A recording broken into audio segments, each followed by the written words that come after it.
presence, and my whole goal is to heal. Right? I just want people to heal. So I'm kind of curious about your healing journey, right? And so that's why I asked if I can go ahead and add this a part of this because I think healing is such a. I don't know that I have much. It's okay. I'm open to your questions. Yes. So, and I apologize. I don't know a ton, right? I do know a little. I just want to ask them. When did you first realize that you had to heal? You're the plan. I don't want to lead people into that, right? Because a lot of people are like, I don't have anything to heal from. Yeah, it's definitely. Yeah. Definitely. When did you first recognize that? Probably when I did that. Okay. Okay. Yeah. How did yoga bring that up?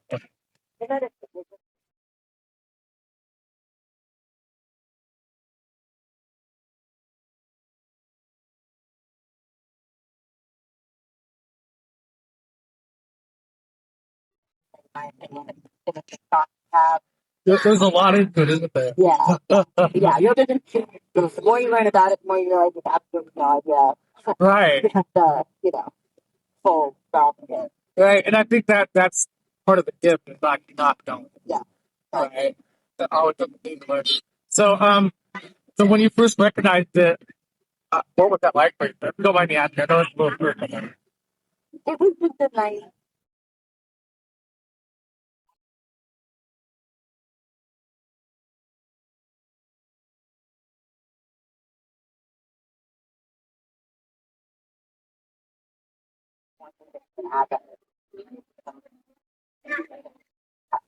Yeah. So what did you learn about that? How has it transformed? Just having that space to go back to, having Yeah. you guys have yoga mats too. Like, there's just something very grounding and comforting about stepping up. Yeah, and then as far as you said you did yoga, they got into the sound app. So I never actually rung the bells, but I like go to the classes. Yeah. Would you like to try? Yeah. So the best way is to get it started.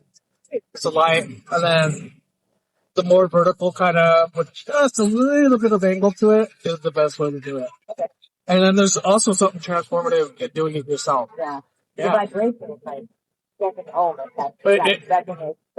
And that's really what it's about, right? It's understanding the vibrations.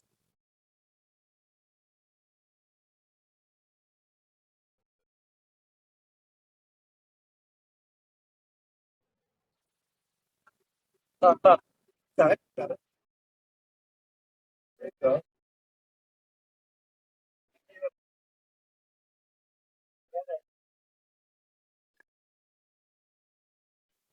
Yeah. So what's interesting about playing them is that do you know about it? Has anybody told you about why they work and how they work? Okay, so first of all, each each one of these sides is exactly in tune with itself. It's called sympathetic resonance. And sympathetic resonance is it's kind of better to kind of explain it in a instrument store where all the guitars are tuned specifically to a certain chord. When I pluck that string, all the ones that are tuned exactly the same are also going to vibrate. So that's what's happening. And so the big one has more surfaces, so it's going to bounce up each other a lot longer, right? Less surfaces. Like here, this will start to die out really quick, and this one's still going, right? So because of the vibration, some of these you're going to resonate better with others because of your internal vibration. And that will change over time. The more you heal, the more you deal with your trauma, the more that you'll end up changing with the frequency of the wolves, right? And some of these are a little bit more activating. They will activate your trauma, right? And part of it is like learning to get through it. So it's a kind of mediary modality to get in between you and your trauma without actually dealing with your trauma itself. So it's not so threatening, but it does bring up a lot of stuff for people. I've had people cry, get angry, get frustrated, and walk away. And so the more in tune you are with, like, I have to go through my trauma in order to get through it, the better you are. Um, these have the ability to move your brain state to theta. Right? Theta is the closest that you could get to sleeping without actually sleep. So the cool thing is that you're able to move to a little bit kind of more lucidity. So you know, like when you like ready to fall asleep, and you're like thinking about playing tennis or soccer, and go to hit the ball, and then you move in bed. It's more like that, right? And so you have that ability a lot more when you're doing it in these sound waves because they're taking your brain into a different frequency if you allow it to happen. And once again, the more that you deal with your trauma, the better you are. Right. And so that's what I want to do is be able to get people to heal a little bit more because I'm hoping the world will change a little bit. Right. And it's beautiful to hear your story. I not to get into depth, but I really appreciate your time and doing this little interview with me. I'm really trying to like help the world heal. So I have a question about your wood though. Are you looking at because I see that they're the colors that are about. yes. So And I know it's a chant sounds for different stuff. I love that question. So are these bold the Yes. sound? Yes. Yes. Yeah. But what's interesting is like your crown chakra, right, is a higher frequency than say your root chakra. So it's much deeper. Yeah. Right. And grounded, do you know about your chakras a little bit? A little bit. Yeah. May I explain a little more about it, about chakras? So when you're in trauma, right, it makes you want to forget about these two parts of yourself, right? Like the throat chakra down, it's mainly the gut and the heart chakra. The heart chakra definitely gets abandoned, and same with your intuition. Learn not to touch your intuition. So you think about your gut chakra.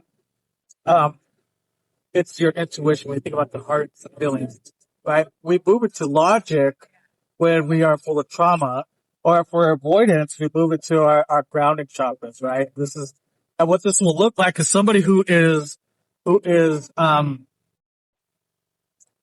very highly activated, that they look like ADHD, they're very logical, they're kind of always looking around over their shoulder, right? And then the people who really have avoided their trauma move more into this grounded, I just want to sleep, I just want to relax. But that's why when you hear this deeper one, it feels more melancholic, right? Here it feels. And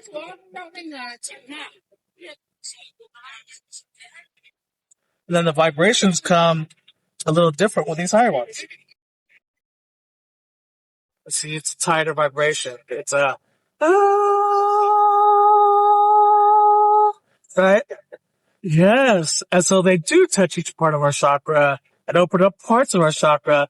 And it's really interesting that you mentioned that, right? And so I'm not sure where you are with your trauma, right? But as you move from your trauma into, like, say, if you're more hypervigilance, right? And then the way to get into your heart chakra is this, I want to be able to voice my stuff, right? So from head to throat to heart. And the key is to move it to these two places, right? Because this is where we abandon, right? And then once we integrate them, but then that electricity flows, right? For as above as is below, right? And that's what we're trying to get. Kind of clear your For full energy, right? Because that's what we're looking for, is becoming that conduit, right? And so when we're separated, we lose that conduit, right? We're not connected to the spirit. And the people who are of the lower chakra, of your root chakras,